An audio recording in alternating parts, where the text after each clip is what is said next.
Halo teman-teman, hari ini kita akan menceritakan sebuah film horor dokumenter dari Thailand. Di film ini, seorang wanita cantik terus-menerus mengalami kesurupan. Semua mengira dia dirasuki roh jahat dari laki-laki yang dicintainya yang sudah meninggal. Tapi tak disangka, semuanya salah dan berakhir dengan tragis. Apa yang sebenarnya terjadi dengan wanita itu? Mari kita bahas. Cerita berfokus pada seorang dukun bernama Nim yang kehidupannya akan diliput oleh sekelompok tim dokumenter untuk dipelajari. Ia menjelaskan bahwa dirinya dirasuki dewa bernama Bayan. Dari generasi ke generasi, keluarganya sudah menjadi media rasuknya dewa Bayan. Setelah neneknya wafat, yang seharusnya mewarisi dewa Bayan adalah saudaranya, yaitu Noi, tapi dia menolak. Sebagai gantinya, Bayan memilih Nim. Nim pergi ke pemakaman suami Noi. Nim menjelaskan keluarga suami Noi selalu berakhir tragis sampai anak tertua Noi yaitu Meg tewas dalam kecelakaan motor. Nim adalah anak terakhir dari 3 bersaudara dengan Manit sebagai kakak tertua dan Noi anak kedua. Nim dan Noi memiliki hubungan yang tidak baik akibat Noi menolak menjadi pewaris dewa Bayan. Awal keanehan terjadi saat Ming tiba-tiba marah kepada tamu yang sedang berkumpul. Semua heran karena melihat Ming pertama kalinya marah seperti itu. Keanehan berlanjut pada malam yang sama saat Nim melihat Ming menatap nenek-nenek buta di depan pintu. Keesokan harinya, nenek buta itu meninggal, tidak tahu apa penyebabnya. Nim mengikuti Ming yang berjalan ke belakang dan melihat dia mulai bertingkah aneh. Saat pemakaman ayahnya, Ming terlihat diam dengan tatapan kosong. Nim datang ke rumah Noi dan masuk ke dalam kamar Ming. Nim terkejut dengan apa yang disimpan Ming di dalam lemarinya, yaitu jimat pengusir roh jahat.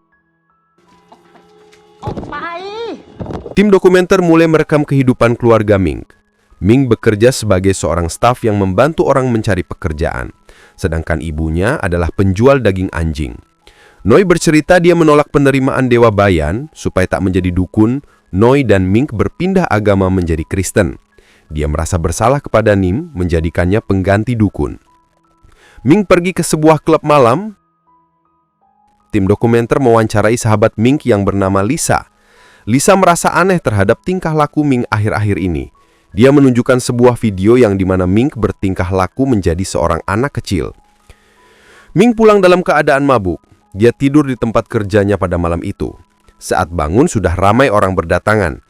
Ming yang masih bingung tiba-tiba mengeluarkan darah dari dalam roknya. Ming pulang dalam keadaan kacau dan lemas. Ming mengalami gejala yang dirasakan Noi dulu.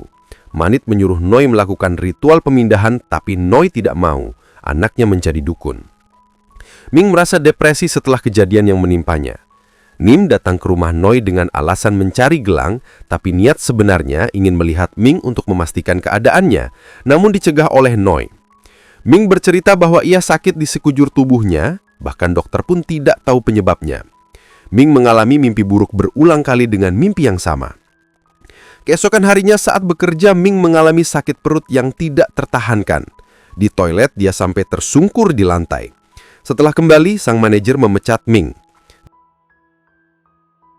Dengan kesal, dia berlari keluar dari kantornya. Ming bersiap untuk sebuah karnaval. Saat sedang di make up, dia secara tidak sadar menggores giginya sampai berdarah. Malam saat karnaval berlangsung, dia mulai bertingkah aneh lagi. Dia melemparkan permen ke anak kecil dengan keras secara sengaja. Keluarganya bingung saat melihat tingkah laku Ming. Lalu esok harinya Ming pergi ke kantor padahal dia sudah dipecat di hari sebelumnya. Dia seperti orang linglung yang tidak punya jiwa.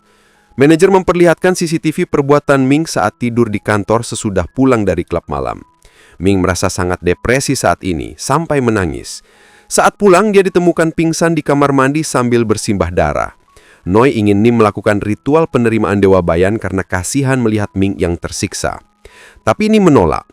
Nim mengatakan yang di dalam tubuh Ming bukanlah dewa Bayan, dan yang harus melakukan ritual adalah Noi.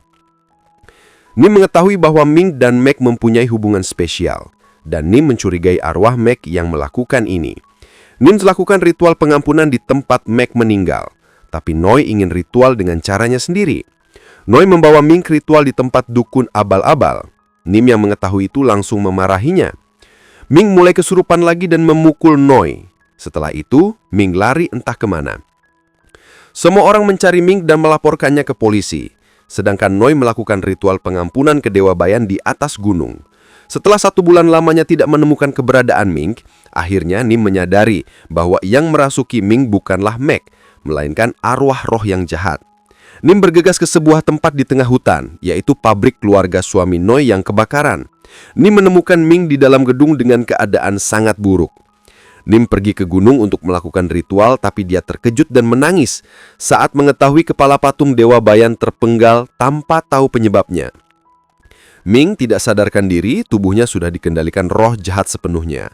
Saat Nim datang, dia semakin tak terkendali. Ming mengatakan dulu Noi sengaja memperlakukan Nim dengan baik agar ia yang dirasuki Dewa Bayan bukan Noi. Setelah berkata seperti itu, Ming memuntahkan cairan berwarna hitam dan jarinya juga sama. Nim merapalkan mantra menyuruh semua mengikat Ming di kasur. Nim membawa Noi dan Ming ke teman dukunnya untuk meminta bantuan. Sang dukun mengatakan tubuh Ming seperti mobil yang terbuka. Banyak roh jahat yang mengendalikan tubuh Ming dan bersatu menjadi roh yang sangat kuat. Sang dukun menjelaskan lagi leluhur suami Noi telah membantai ratusan orang, sehingga membuat anak kerabatnya selalu mendapat kutukan karma buruk.